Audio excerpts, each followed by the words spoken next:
Hello everyone, welcome to random practice. दोस्तों, हर डर के पीछे तीन चीजें छुपी होती हैं। या तो ये काम मैं गलत कर दूंगा, या ये मैं करता हुआ अपनी बेइज्जती करवा दूंगा, या फिर मैं लोगों की एक्सपेक्टेशन जितना अच्छा नहीं कर पाऊंगा। आसान शब्दों में इसे कहते हैं फियर ऑफ फेलियर। अब फेल होना किसी को भी पसंद नहीं है, पर कभी कभी ये जो फियर ऑफ फेलियर है, ये हमारे दिमाग पर बहुत ज्यादा हावी हो जाता है, इतना कि फेलियर को अवॉइड करना ज्यादा इंपॉर्टेंट बन जाता है हमारे लिए सक्सेस पाने से, इतने एक्सटेंड तक कि हम वो काम करते ही नहीं है जस्ट टू अवॉइड फेलियर। हमारे दिमाग में ये चलता रहता है कि अगर मैं फेल हो गया तो मुझे बहुत ज्यादा शर्मिंदगी और निराशा का सामना करना पड़ेगा, और इसलिए वो काम हम लोग करते ही नहीं है। ये इम्पॉसिबल है कि कोई इंसान कभी फेल नहीं हुआ है। हर कोई कभी ना कभी फेल जरूर होता है, और अगर कोई फेल हुआ ही नहीं है, इसका मतलब ये है कि उसने कभी कोई काम किया ही नहीं है। फेलियर को हम दो तरीके से देख सकते हैं, एक एंड ऑफ द वर्ल्ड, दूसरा एक इनक्रेडिबल लर्निंग एक्सपीरियंस। इंसान सबसे ज्यादा अपने फेलियर से ही सीखता है, और यही फेलियर बनता है जिंदगी में अपने करंट लेवल से ऊपर के लेवल जाने की वजह। आप जिंदगी में ग्रो ही फेलियर की वजह से करते हैं। माइकल जॉर्डन, जो कि दुनिया के सबसे ग्रेटेस्ट बास्केटबॉल प्लेयर हैं, इनको अपनी हाई स्कूल बास्केटबॉल टीम से निकाल दिया गया था क्योंकि उनके कोच को लगा था कि वो अच्छा नहीं खेलते हैं। वॉरेन बफेट, जो आज दुनिया के सबसे अमीर बिजनेसमैन में से एक हैं, उन्हें हार्वर्ड यूनिवर्सिटी ने रिजेक्ट कर दिया था। रिचर्ड ब्रांसन, जो वर्जिन एम्पायर के ओनर है, वो एक हाई स्कूल ड्रॉप आउट है। अब ये सोचिए, अगर माइकल जॉर्डन अपने कोच की बात मान लेते और चुप बैठ जाते, तो क्या वो इतने बड़े बास्केटबॉल प्लेयर बन पाते? या फिर रिचर्ड ब्रांसन, जिनको ये बोला गया था कि तुमने तो हाई स्कूल भी पास नहीं किया है, तुम आगे जिंदगी में क्या करोगे? अगर वो लोगों की बातें मान लेते, तो क्या वो वर्जिन एम्पायर क्रिएट कर पाते? कहने का मतलब ये है कि फेलियर से आपको रुकना नहीं है, इसे एक लर्निंग एक्सपीरियंस की तरह लेना है और आगे बढ़ना है, क्योंकि आपको खुद नहीं पता कि आपको पूरा पोटेंशियल कितना है और आप कितनी आगे जिंदगी में जा सकते हैं। अब मान लीजिए कि आप किसी कॉम्पिटिटिव एग्जाम की तैयारी कर रहे हैं। सबसे पहले आपके दिमाग में ख्याल आता है कि मेरे पास उतने स्किल्स और वो नॉलेज नहीं है कि मैं ये एग्जाम पास कर सकूं। आप अपनी पढ़ाई में प्रोक्रेस्टिनेट करते रहते हैं, यानी कि पढ़ाई को टालते रहते हैं। आपने पहले से ही आसपास के लोगों को बताना शुरू कर दिया, भाई एग्जाम दे तो रहा हूं, पर हो सकता है मैं पास ना करूं, काफी मुश्किल एग्जाम है। आपकी ये चिंता रहती है कि अगर मैं बहुत ज्यादा अच्छे मार्क्स नहीं लेके आया और किसी अच्छे कॉलेज में एडमिशन नहीं हुआ, तो लोग क्या सोचेंगे मेरे बारे में। यहाँ तक कि मैं अपने घर वालों को भी बहुत डिसअपॉइंट कर दूंगा, जिन्होंने इतने पैसे लगाए कोचिंग वगैरह में, या मैं अच्छे कॉलेज में एडमिशन नहीं ले पाया। अगर ये सारी चीजें आपके दिमाग में आ रही हैं, इन दैट केस मुबारक हो, आप फियर ऑफ फेलियर के शिकार हैं। अब इस फियर ऑफ फेलियर से लड़ना कैसे, यानी कि इसे बाहर कैसे निकलना है, कुछ आसान से स्टेप्स बताता हूं। इससे फियर ऑफ फेलियर हो सकता है खत्म ना हो, पर कम जरूर हो जाएगा। Point number 1, analyse all potential outcomes.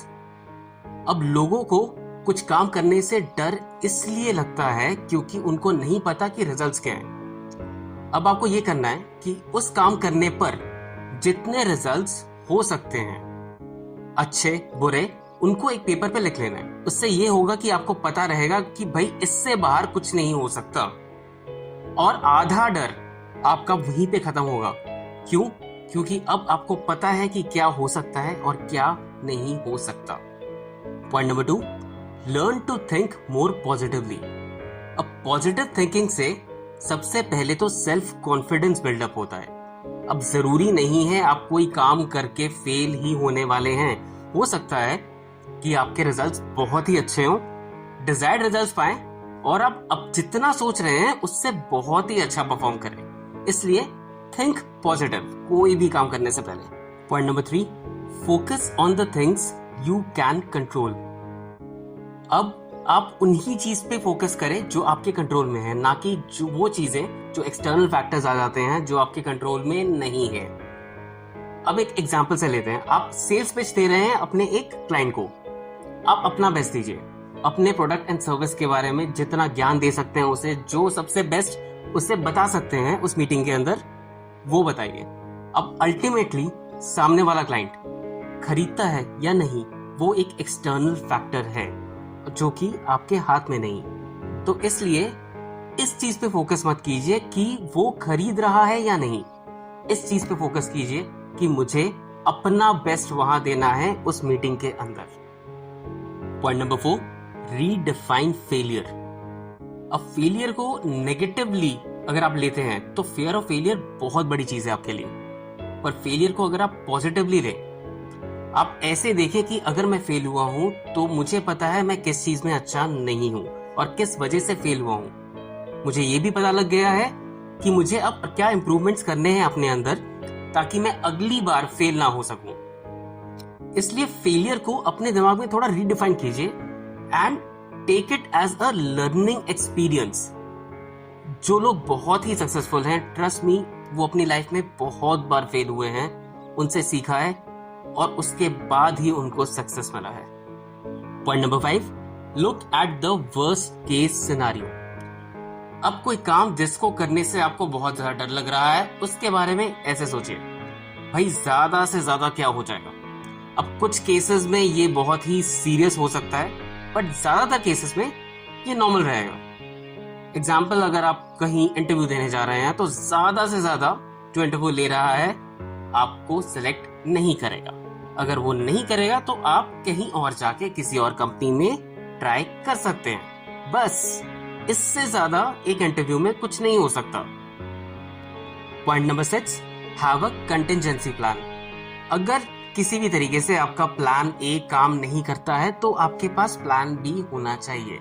मान लीजिए आप एक कंपनी में इंटरव्यू में सेलेक्ट नहीं हुए, पर आपके पास 3-4 और कंपनीज लाइंड अप है, यानी कि प्लान बी, जिससे आपके सिलेक्ट होने के चांसेस ज्यादा हैं और आप किसी ना किसी कंपनी में तो सिलेक्ट हो ही जाएंगे। अब प्लान बी रखने से आपका प्लान ए का जो फियर ऑफ फेलियर है वो भी कम हो जाता है कि अगर ये काम नहीं किया मेरे पास करने के लिए कुछ और भी है। Point number 7, talk to someone you trust. जब आप बहुत ज्यादा फियर ऑफ फेलियर की चपेट में आ जाते हैं तब ओवर थिंकिंग, एंजाइटी और डिप्रेशन जैसी चीजें ओवर पावर कर जाती हैं आपको। उस केस में आप अपने किसी दोस्त से या किसी फैमिली मेंबर से बात करें और अपने फेयर के बारे में उसे बताएं। अब सामने वाले का नजरिया हमेशा आपसे अलग होगा क्योंकि वो आपके सिचुएशन में नहीं है, वो बाहर से आपकी सिचुएशन को देख रहा है और वो आपका नजरिया बदलने में बहुत मदद करेगा। इससे थोड़ी मदद मिलेगी आपको फियर से बाहर आने में। Point number 8, remember the cost of not trying. अगर आप कोई चीज अटेम्प्ट करते हैं तो शायद 50-50 चांसेस है कि आप पास होंगे या फेल, पर अगर आप उस चीज को अटेम्प्ट ही नहीं करेंगे तो आप 100% फेल होने वाले हैं। फेयर जो है उसकी एक कीमत होती है, उसकी कीमत ये है कि लाइफ में आप सभी अपॉर्चुनिटीज मिस करते चले जाएंगे। रिमेंबर दिस, ट्राई करके फेल होना ज्यादा अच्छा है ट्राई ना करने से। Last point, be afraid but do it anyway. It's okay अगर आपको अभी भी डर लगता है, ये सारे पॉइंट्स अप्लाई करके अपने लाइफ में तब भी अगर आपको डर लगता है, इट्स ओके, घबराने की जरूरत नहीं है। पर अगर आप डर को अपनी जिंदगी को कंट्रोल करने देंगे तो आप अपनी जिंदगी से बाहर हो जाएंगे। इसलिए थोड़ा साहस रखें और उस काम को करें जिससे आपको डर लगता है। साहस उसी चीज का नाम है कि जिस काम से डर लगता है मैं वही करूं और अपने पूरे लगन और मन लगा के करूं, और ट्रस्ट मी, आपके जो रिजल्ट्स आपने सोच कर रखे हैं उससे कहीं कहीं बेहतर आएंगे। बस इस वीडियो के लिए इतना ही। वीडियो पसंद आई हो तो चैनल को लाइक और सब्सक्राइब करें ताकि हम ज़्यादा से ज़्यादा लोगों तक अपनी इन वीडियोस को पहुंचा सकें।